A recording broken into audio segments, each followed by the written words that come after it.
Should we see the AIM-120C-5 in the game in the live server right now? Hello guys, once again it's Matt. Thank you all the members and patrons, make sure to subscribe. And today I wanted to do the part 2 of the video that I did yesterday, talking about some of the missiles that are in the files right now, but not really in the game, right? And they're not planned to be added to the game, I don't think. Well, we need to wait. And one of them was the R77-1 that we talked about it yesterday.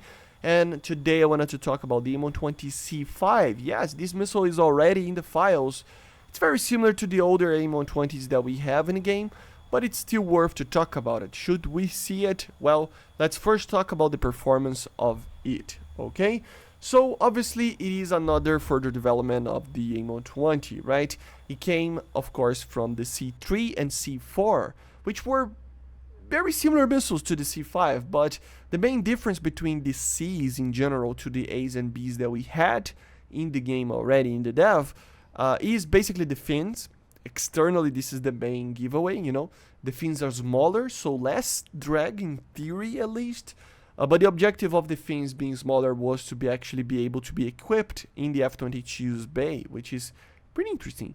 Of course, there were many other upgrades in the Cs, basically better electronic countermeasures to try to mitigate any type of countermeasure in the battlefield. It had an improved warhead with the C5 or the C4 if I'm not mistaken, so better lethality. I think it was like 11 kilograms of TNT equivalent, and this is already in the files, which is pretty cool.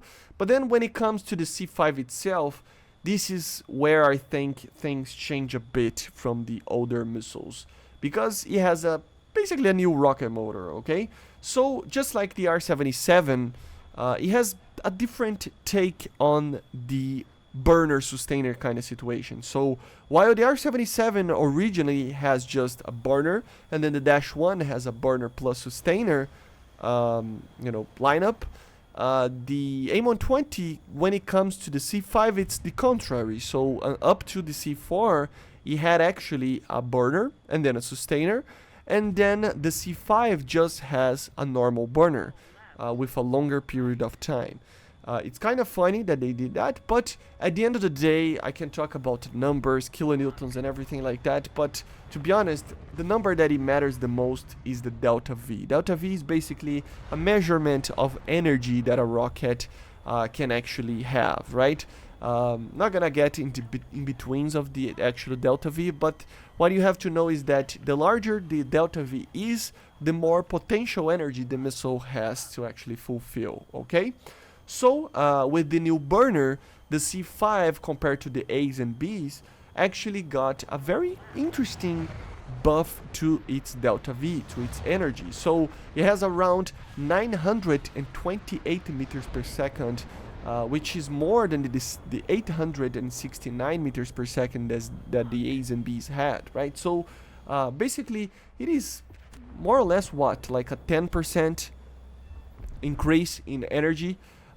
So in turning capability, of course it would have a better autopilot, technically less drag than the A's and B's, but the major thing would be that it has more energy, so it could actually go to the max turn a little bit quicker, and of course maintain that max turn a lot more, with a lot more time, you know, and of course it has more effective range. That would be the, pinnacle of the C5 difference between these A's and B's. So remember, just to wrap it up, it is an AIM-120 with cutted fins, better navigation, guidance, seeker system, everything was improved there, and with technically 10% more energy, around 10%, okay? So at the end of the day, this is the question that we need to answer. Is it needed? Well, in the R77 video, talking about the R77-1, I talk about how that missile wasn't really needed, but at the same time, it has almost the same energy as the Mika. The Mika has around 1075 meters per second, while the R77-1 would have around 1050 meters per second. But notice how these numbers are way better than the AIM-120's A's and B's and even C5s, right? But that's the thing, the R77-1 and the Mika, they're very similar missiles, so that's why I don't think the R77-1 is actually needed, but it's up there, and it could actually be added without too much of a problem. But in the case of the AIM-120C-5, it's kind of the contrary. The missile, in my opinion, actually is absolutely necessary for any NATO country or its allies that use AIM-120s to remain competitive in the game. Why? Because basically every single missile has more energy than the AIM-120As and Bs. Literally every single missile. The R-77, 950, PL-12 with 930, the Mika EM with 1100, not 1075 that I talked about. The Darters and Derbies have 1073, and the AIM-4 has 926. So compared to the 869 that the A's and B's have, it's a big gap, in my opinion. Which means that it's a missile that will have a lot less, like almost 20% in some cases, or even more, less energy than some of its competitors. And this might not be filled, you know, in the actual dev server, but when it comes to the live server and everybody plays in the same kind of category and stuff, you will feel the AIM-120 having a lot less range. It's like comparing an AIM-120 or AIM-7M to R-27ER, you know. The AIM-7M has 950 meters per second, and the R-27ER has 1075. So the difference is even smaller between the two than the AIM-120 to the Mika, for example. So you can even like argue that the Mika will be to the R-77, which is one of the best missiles of the game, what the R-27ER is to the AIM-7M.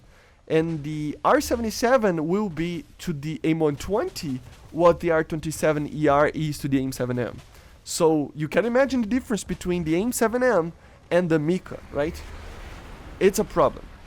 Again, you might not feel it in the dev. The dev is closed, of course, but still, you might not feel it there. But in the live server, for sure, the AIM-120s, A's and B's will take a punch. For sure. Okay?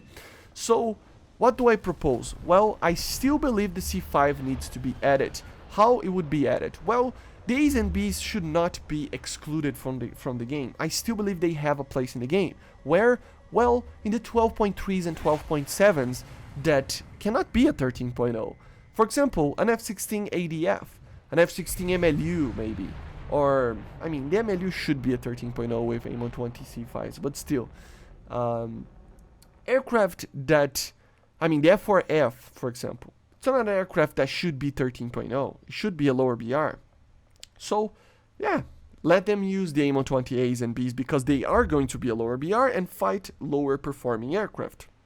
But the top dogs, the 13.0s, the F-16Cs, the F-16AMs, the F-15Cs, everything like that, yeah, for sure, AIM-120C-5s to them, so that they can actually be on par, at least on energy, to the R-77, which is still very much below the Mika EM and other missiles, but it's up there. It would still lose in turning capability, it would still lose in energy. I mean, in turning capability, it would lose for the R-77 and the Mika, for the Darter, Derby, and the AIM-4. Maybe on par with the AIM-4, subject to change, but still.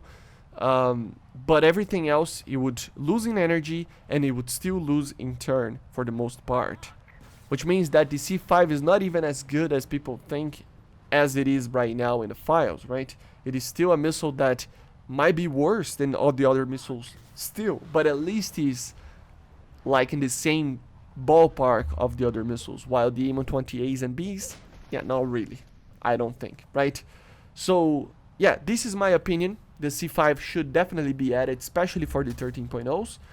Let me know in the comments what you think, and let me know in the comments if you think the R-77-1 and the AIM-120C-5 should be added to the game right from the get-go, or should we wait?